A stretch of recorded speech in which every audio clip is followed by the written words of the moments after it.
Hello, everybody, and welcome back to Chapter by Chapter Book Reviews. I'm Jared. And I'm Carrie. And today we'll be doing Golden Sun by Pierce Brown, the follow-up to Red Rising. Darrow has successfully infiltrated the elite gold class, continuing his mission to bring down a society from within. No longer confined to the academy, he steps into a much larger world of political power, military command, and high-stakes strategy. As he rises in status, Darrow must navigate a dangerous web of alliances and rivalries. Every decision carries weight, and trust becomes increasingly fragile. The deeper he goes, the more he's forced to confront difficult choices about loyalty, sacrifice, and what it truly takes to lead a rebellion. What begins as a personal mission evolves into something far bigger, where the fate of entire worlds hangs in the balance. So did you think that it was good? I did. It started very busy and it ended very busy, and it kept my mind going the whole time I read it. Yeah, I think this one was a little better than the first book. I enjoyed the first book quite a bit, but this one was very good. I thought it was fast-paced. It was nice. It was an actual space opera and not just on Mars for the whole time. It kind of kept you on edge the whole time from start to finish. There were some slow points with it, though, that kind of, I think, for me, lowered the score a little bit. A little drag here and there. What about the characters? Do you think they were done pretty well? I thought, based on how many characters there are in this book, they did a good job floating them, yeah. Not only did they do a good job with the characters, even all the colors, like when they described the blues or they described the reds, they really got a good image of what all these characters were and their relationships. Yeah, and they add some new characters to this one too. Some of the Telemanus and what's his name, Ragnar. Yeah. I thought they did a great job with all of them. What did or didn't you like about it without spoiling anything? I couldn't calm down reading it. There was just so much going on. I was always on edge. So if I was trying to read at night to relax, I wasn't relaxing. I was running into the same thing, and then you didn't want to, you would get to a part where it was really amped up, and you're either wanting to continue it or go to the next part, so you're stuck reading and reading and reading. There's no real spots to put the book down and relax. So spoiler-free review and rating. So what is your rating on this one versus the original Red Rising? So the Red Rising, I gave a 4.5. I loved the foundation of that book. I loved the plot, the characters. This one I'm going to give a 4.6. It is crazy how much they fit in this book, and it kept me invested the whole time. Yeah, I think I gave Red Rising a 4.2, and I'm going to do a 4.5 on this. I don't think that Red Rising was a much worse book. I think they were very similar books. The overall game plan was the exact same.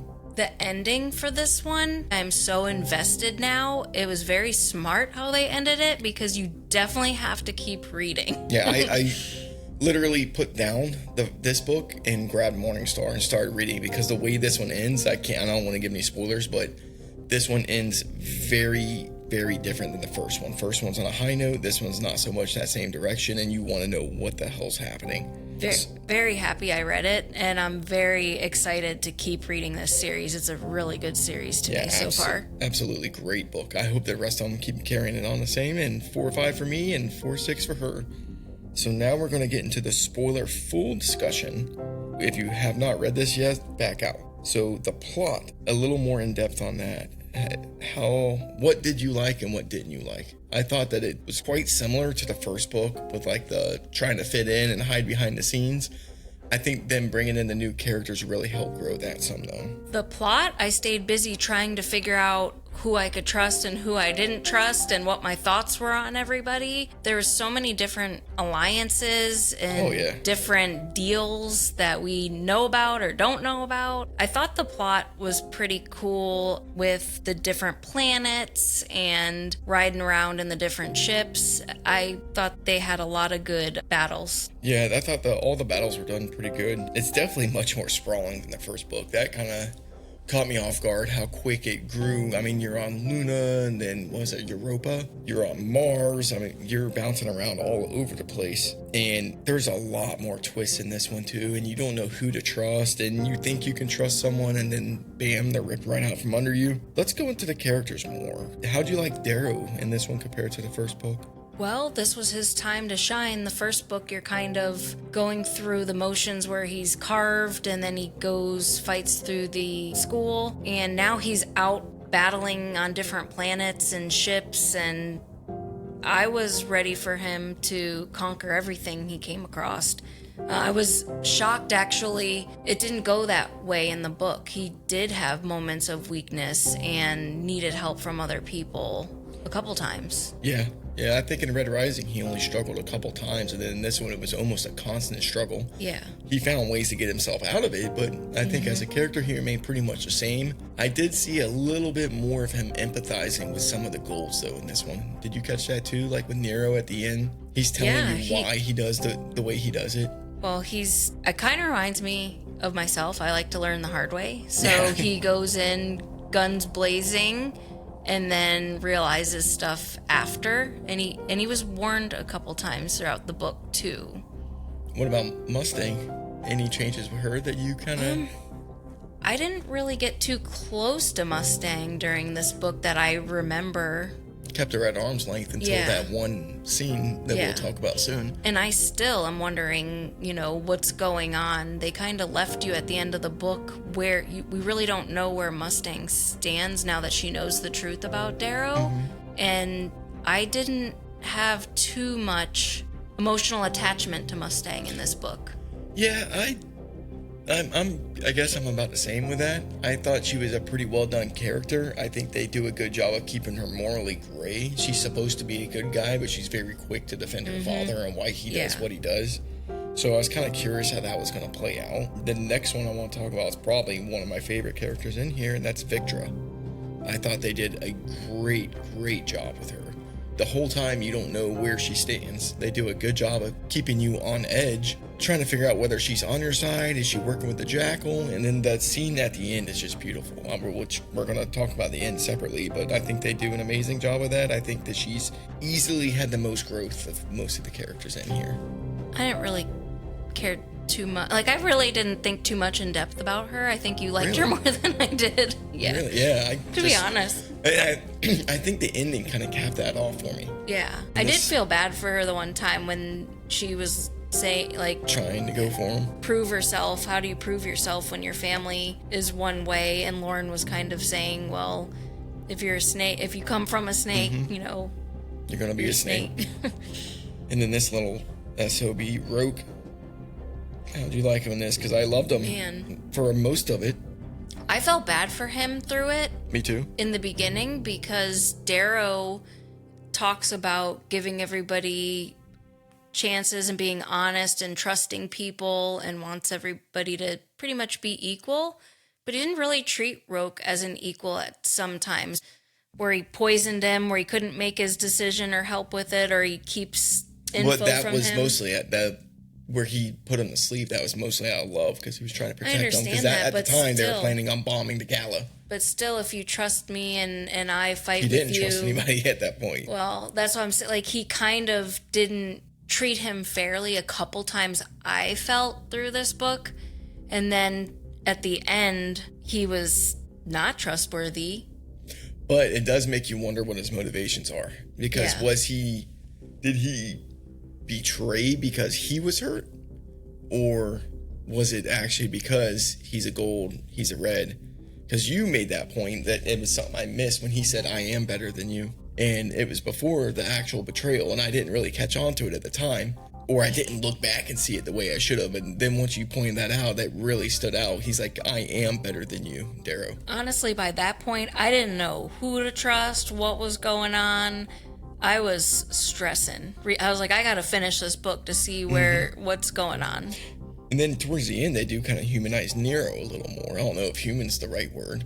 He's doing what he thinks is best, whether people get hurt or not. And it's a shame because he didn't last much longer after that.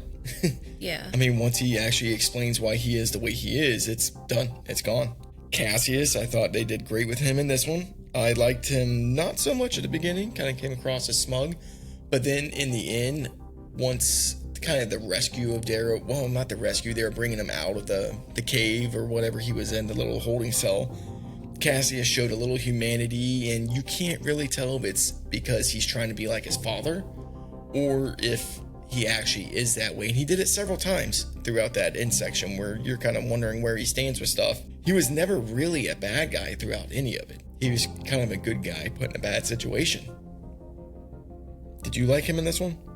He was consistent they kept the feud going between the two of them. I mean, he was okay. He was the same. I felt the same in the first book about him. In the second book, I thought he was really holding on to this grudge and had something to prove and just couldn't let it go. Yeah. Ragnar. I know you really liked Ragnar. Yeah, I thought he was a sweet character. Yeah, he really was. He kind of reminds me of Pax from the first one. He's kind of like Pax's replacement. Yep. And man, it was awesome whenever you see Darrow like confessing everything to him too. How he's scared, but he pushes this big giant monster that everybody else is scared of. Yeah. Lorne, I know you liked him a little more than I did. I thought they could have used him more. I did. I thought he was like a father figure to Darrow and kind of trying to point him as a father would. Like, here, I've done this. This is what I've seen. This is what I've learned. Don't do this. This is how it plays out. And I don't think Darrow really listened to him. No, he definitely didn't. Actually, it almost seemed like the book was trying to push it more towards like Lorne being wrong and him learning from Darrow, because he said that a couple times. He's like, pay attention, listen, and you'll learn. And didn't really work out that way. No, Ended up Lorne was right the whole time. And then Lorne ended up dying at the end because he had no chance. He was stuck between, he had to pick a side and had to do something. Mm-hmm. And he even tried warning Darrow, but didn't play out very well. Speaking of Lorne, what about Tactus? How did you like Tactus in this one? Because I loved his character arc in the first one. He really was. But his character arc in the first one was my favorite part of the whole book, with the whipping scene. Yeah. And he's, found a way to get through to him. And then in this one, he just can't do it. I was like, that little snake, when he jumped in and took the grandson, their only hope, they finally get out of one situation. And he jumps out the ship and with Tactus put him in another situation. And it made me wonder, if Tactus didn't die in the end of this book, would Darrow have given him another chance again? I don't think I would have given him any more chances. I think he would have, and that would have scared me too, because he was not trustworthy to me. A little foreshadowing, though, because Lorne killed him, saying you can't trust him, and then he basically warned Darrow not to trust the jackal, and then look what happens at the end. He ends up being right, so kind of makes you wonder if he would have been with Tactus, the whole time too. Yeah. Who were your favorite characters in this? If you have to pick out of all of them, leaving Darrow to the side, who were your favorite characters? Probably Ragnar was one of them, and Roke was. He was, but that changed. So I guess I'd have to just go. Oh, Severo. I still love Severo. Yeah, Severo's still awesome. He's funny. I can't believe I left him off the character list. He's a wild child. So I like Severo and Ragnar. Mine's going to be Victra and Ragnar, my MVPs. Just because Victra was helping him right from the beginning, didn't know whether you could trust her or not, and then you get to the ending and her horrible, horrible ending. And my other favorite's going to be Ragnar for the obvious reasons. I did like Lorne too, though. Yeah, Lorne was awesome, but they really didn't use him the way I thought. Wasn't my favorite, but I did really. They could have done so much more with him. As per his personality. Yeah, all this aura, and he just there and gone. It seems like. What were your favorite parts of the story? Some of my favorite parts. You do one, then I'll do one. So my absolute favorite probably is when he went to go see his mom. Yeah, that's one of mine. What did you like about it? Just that, for me, it was the part that she knew it was him. She's like, how could I forget, or how could I not see? That made me cry. And then I liked him reflecting on what he used to be and what he was now, and looking back at everything and how it looks different. And just that whole moment of him reminiscing. Looking at the boots and everything. He's like, were my feet that small? For me, my absolute favorite part is the Cassius fight at the gala, where he's sent in, he's supposed to blow everything up. And he's like, you know what? This is not the way that Ares would do this. And he decides to change things. He challenges Cassius. And at first you think he's getting his butt whipped by Cassius, because it's basically plays out the same as the first book. And then all of a sudden, he's like, no, I've been trained by Lauren. And he stands up and talks a little shit and beats the hell out of him for a little bit. Just an amazing scene because it doesn't go the direction you think it's going to go. You have no idea. He tells him, while you were sleeping, I was training. While you were working, I was training. While you were eating, I was training. While you were finding pleasure, I was training. And it was beautiful to see that he had worked this whole time. It wasn't just 2 years of just spacecraft work. He was doing other stuff. Another part I liked was when he went and met the Sovereign. Yes. And they were doing the truth-telling game. Mm-hmm. And he outsmarted her with it. And yeah, where I was having a heart attack. I was like, she's definitely going to ask if he's a red or something like that. So I was scared that whole Very scene. good anxiety-building scene. Yeah, I've had a couple of heart attacks during this book, I think. What did you think about the part where he was telling Mustang who he is?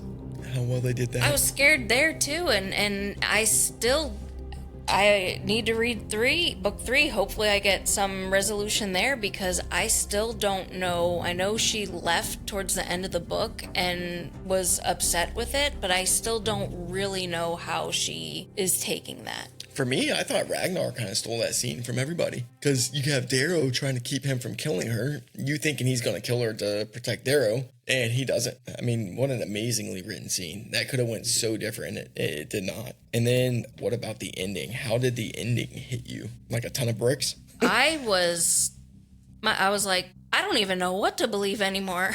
I don't trust no one. I don't know where I see this going from here. I was so shocked, and it took me a little bit to calm down after I finished the book. There were some wild parts of that. Like the lead up to it where you were talking about like the part that I missed where Roke says, I am better than you. And then Roke betrays him. And that to me hurt more than anything. I know you said the Lauren part where Lauren was murdered. Kind of saw that one coming. I kind of feel bad for Fitchner's sake too, because he was helping in the first book. Darrow kind of threw a wrench in everything. He helped a little bit, Darrow, in the first book, and just to end like that, I felt bad there. He threw a massive wrench in there, and then it ends with his head in a box delivered to Darrow, a needle from Roke that paralyzes him. And then the part that killed me with it was Victor. I know you don't like her, but this is what, to me, was the culmination of everything with her character.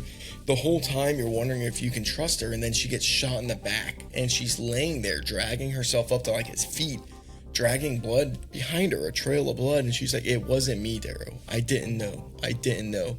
So at her death, that's the one thing she wanted him to know, is basically, you could have trusted me this whole time. She was, what a freaking amazingly written character. Very small parts, but they did a great job at doing what they were meant to do. And then that bastard Jackal. Yeah, he's a nasty one. What a one. Freaking monster, man. You haven't read any of this, the next one, so. They definitely captured him as a nasty. Yeah, when I read the first book, I was like, man, this guy's going, remember when he cut his arm off? He was staked down to the table when he cut his own arm off. Darrow's like, oh, cut your arm off and you can go free. And he's like, oh, crap, he's actually doing it. I realized, I was like, oh my God, what a monster this guy is. And I knew he was going to pop back up, but I didn't think he was going to be the end-all be-all in this one. That was really cool. They made him seem kind of weak from the beginning when he got blown up in the beginning and then needed healers, and they kind of looked down on him through. He's got all these back people like in the media and everybody he deals with. You never really see him dealing with the people. You just hear about everybody he's in cahoots with, but they kind of show you how much the family and everybody doesn't really respect him. And then at the end, you just see he makes this massive move where we never seen him do big moves the whole book until the end. No. It was always he would meet with these people or had these people. That was the first big action we seen him do. You could tell something big was coming with him. I just really didn't think it was going to be in this book, and I didn't think it was going to be that big. And I didn't think that it would end in the culmination of his father dying by his hand. Right. He did not seem like that kind of character to me. And then all of a sudden, he is, and you realize... And he was responsible for his brother's death, too, at 10 years old. Oh, I forgot about that. Yeah, he paid the balloon. He told his dad, he used his dad's money, told his dad he wanted to learn investments. And then used that to have his brother killed. Oh my God. No, it was it took the girlfriend or rape or something like that. Yeah, and to set that up to get his brother out of the way, I guess. Man, talk about a little finger from Game of Thrones character. And Mustang warned, don't trust it was said a couple times in the book, don't trust him. And there you go. Yeah. It's true. There you go. Yeah, from Mustang all the way to Lorne in this one. Actually, there was a couple other characters that I think said that. I think Severo said that too. And if anybody's a good judge of character, it's going to be Severo. But the crazy one. Yeah. And man, all the battles in this one, what a good job. Like the Iron Rain, you get to see the Iron Rain finally. I mean, the space battles, just such a great book. And I hope you guys give it a shot, because it is definitely, I'm not going to say it's the best book ever, but it's one of the best books I've read in a while. It's very good compared to the original, which I already thought was an amazing book. I know you like this one a little better also. Yeah. I don't think it's as big of a difference as what everyone says. They're like, oh, the first one's not good. No. Like I said, if the first book is that bad to people, they're going to love the rest of these, because they're just flat amazing. I thought the first book was a good foundation, learning everybody's stories and getting the story going. This second book massively picked up where they left off there and just kept going. It leaves you with a huge cliffhanger too. Like I walked right in the other room, picked up the other book, made her mad at me because she wanted to take a break, and started reading it right away just because I wanted a conclusion to the end. That's how good this is. And I'm looking forward to the next one, and I hope that it's even close to as good as this one, or even the first one. And I gotta get ahead on this book from Jared, because this book, he was ahead on me. I'm already and told me ahead of you on this one. Told me who Ares was, and I thought it was I lied to her.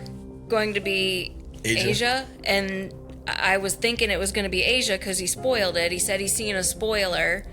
And I had it spoiled for me. I was flipping through TikTok, and someone told me right away it was pictures of like what they would look like in real life, and they have Ares' name next to the character he played, or the character he is, and it spoiled it for me. She knew that, so I tried to give her a little. She was laughing at me, so I tried to give her a little taste of it, but without spoiling it. So lied to her about the character, and she got to get a nice little surprise when we got there. But I think that's going to be it for us, guys. I look forward to hearing from you guys, and I hope you enjoyed the episode. Have a good one. Thank you, everyone. Thank you.